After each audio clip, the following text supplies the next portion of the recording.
Kia ora, Joe. Nice to see you here at the Haga event. Kia ora, Deoccupy the Media. I was hoping that you could tell me what your reaction to Dirty Politics was.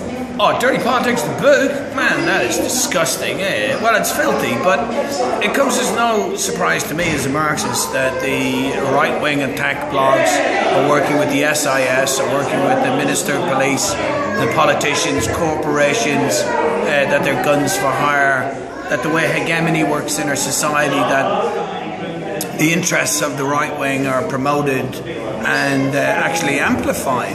And the blogger in society provides a new form of attack that doesn't have to be verified, that doesn't have to worry about the laws of slander or libel. And yeah, it's a nasty piece of work, and it's great that it's been exposed. It's fascinating to me that it was Judith Collins who put forward the anti-cyberbullying legislation, and yet we discover through Dirty Politics that she's right in the thick of cyberbullying. What do you think about that?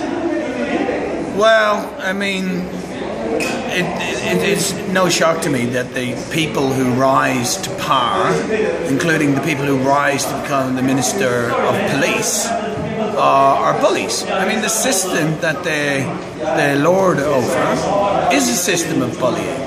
You know, there is no actual clean politics this side of the revolution.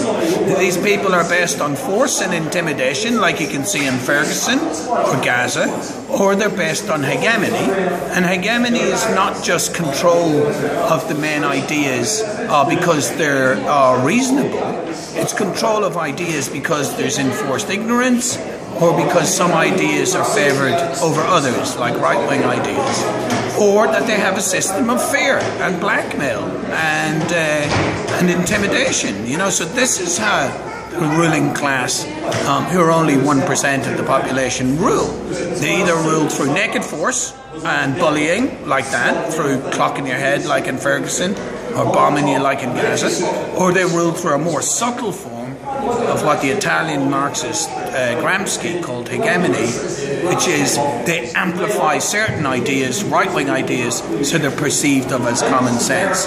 And the most shocking thing about Dirty Politics is that they actually want politics to be perceived of as dodgy, as filthy, as something that right-thinking people will just stay away from. That working class people and that progressive people will just kind of go, oh, I have no time for that, it's disgusting.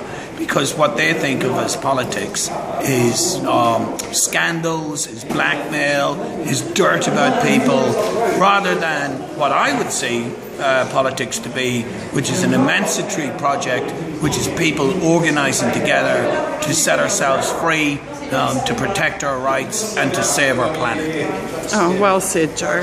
I've only got a minute of data left, but I would just like to quickly say the media seems to be turned on its head as much as the politicians. We're seeing media people actually coming forward and talking about how they were involved in the collusion quite openly, yet keeping their jobs. What do you see for the future of the media in New Zealand in the wake of Dirty Politics? I see a new form of media emerging, which is people like Deoccupy the Media. The rise of the smartphone, the camcorder, the blogger, the Twitterer, the Facebooker.